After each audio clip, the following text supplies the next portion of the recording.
श्री कृष्ण भागवत कथा की असली सुख सागर की प्रथम स्कंद का छठे यानी सातवां अध्याय में सूत जी द्वारा शौनक ऋषि को राजा परीक्षित का परिचय कहा है कि इतनी कथा सुनकर शौनक जी बोले, हे सूत जी, नारद मुनि के चले जाने पर उनका आशय जानकर व्यास जी ने कहा कि या सूत जी बोले, हे ऋषि, जब नारद जी चले गए तब वेद व्यास यहाँ से उठकर अपने उस आश्रम में आ बैठे जो ब्राह्मण नंदी सरस्वती के पश्चिम किनारे पर बना हुआ संपा प्रास नाम से प्रसिद्ध ऋषियों के ब्रह्मा विचार को बढ़ाने वाले था। उसके चारों ओर बेर के घने वृक्ष लगे हुए थे। तब उन्हें जल से आचमन कर भगवान का ध्यान किया। भक्ति योग से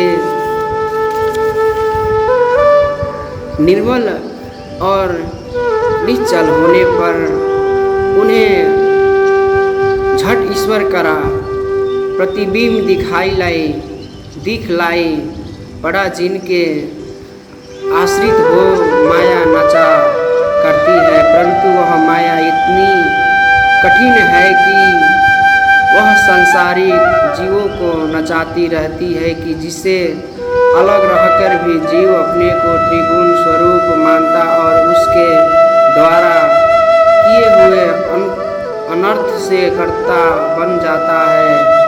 हाँ, वह माया बड़े बड़े अनर्थों को उत्पन्न करने वाली है, किंतु वह माया किस प्रकार शांत होवेगी,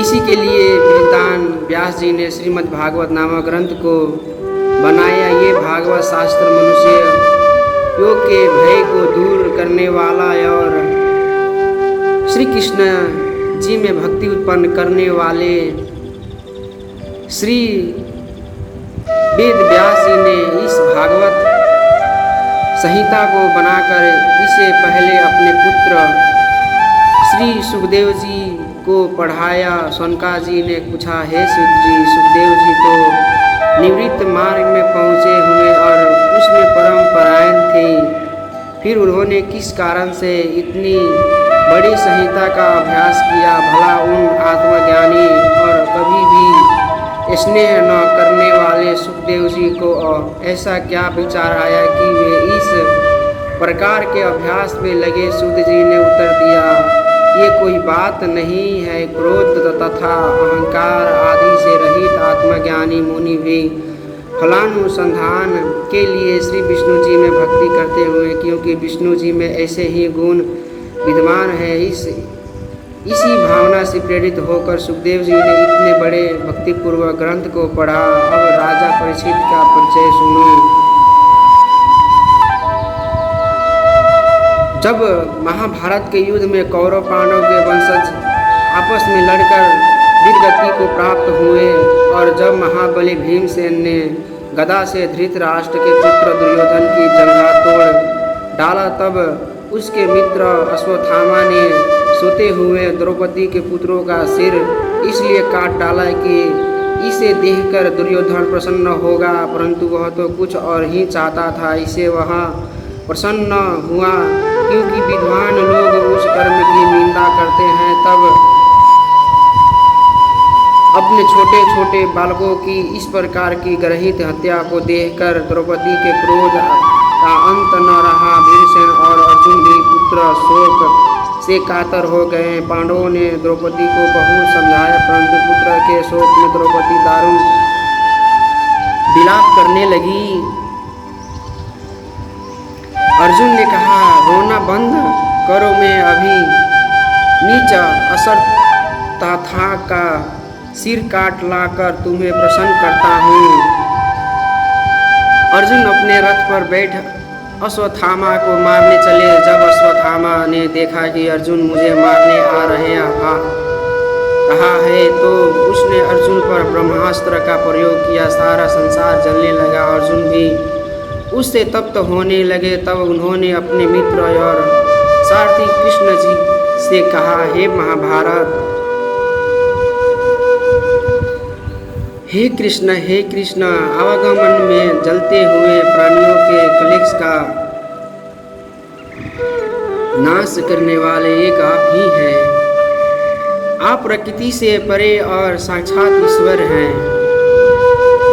आप वहाँ आदि पुरुष हैं जो अपनी चैतन्य शक्ति से माया को पृथक करके केवल परमात्मा स्वरूप में स्थित रहते हैं। आप अपने पराक्रम से हम समस्त जीवों का दुख दूर कर धार्मिकों को कल्याण में फल देने वाले हैं। हे केशव, आप पृथ्वी का भार हरण करने की इच्छा से ही अवतार धारण किए हैं।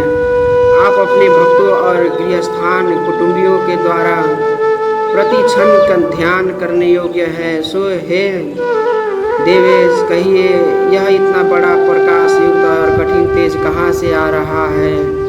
इससे मैं नहीं जानता हूँ। अर्जुन के ऐसा पूछने पर श्री कृष्ण जी ने कहा, हे अर्जुन,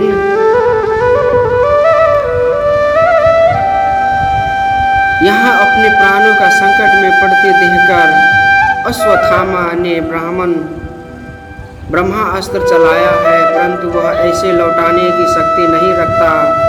अंत तुम इसका संहार करो। सूत जी कहते हैं, जब श्री कृष्ण जी ने ऐसे कहा तब शत्रुओं का नाश करने वाले अर्जुन ने आचमन करके पहले जनार्दन श्री कृष्ण की पद छीना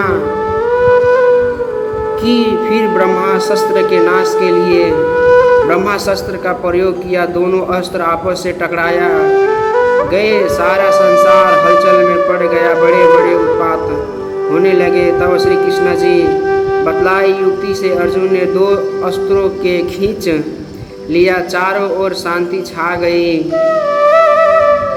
तब पुत्र शोक से परम क्रोधी अर्जुन ने झटपट कर अश्वत्थामा को पकड़ लिया। फिर उसे रस्सियों से बांधकर द्रौपदी के पास लाए। जब चाहा कि सिर काट डाले तब द्रौपदी को दया आ गई। उसने अर्जुन से कहा, नहीं नहीं नहीं, ऐसा न कीजिए।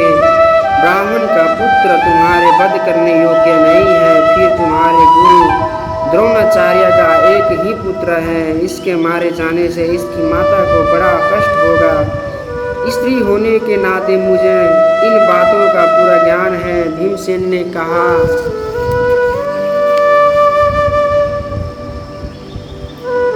नहीं, ऐसे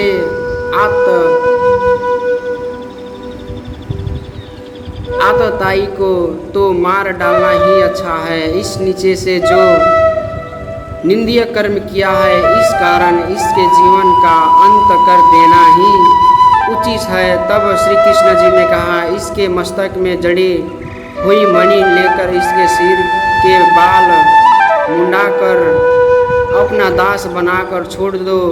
देखो, नीचे से भी नीच ब्राह्मण तुम्हारे मारने के योग्य नहीं है, परंतु तुम्हारी द्रौपदी से की हुई प्रतिज्ञा वही व्यर्थ न हो जाए, इसके लिए तुम द्रौपदी से परामर्श करो। फिर जैसा वह कहे उसी के अनुसार तुमको चलना चाहिए। अर्जुन ने उसे छोड़ दिया। जय श्री कृष्ण।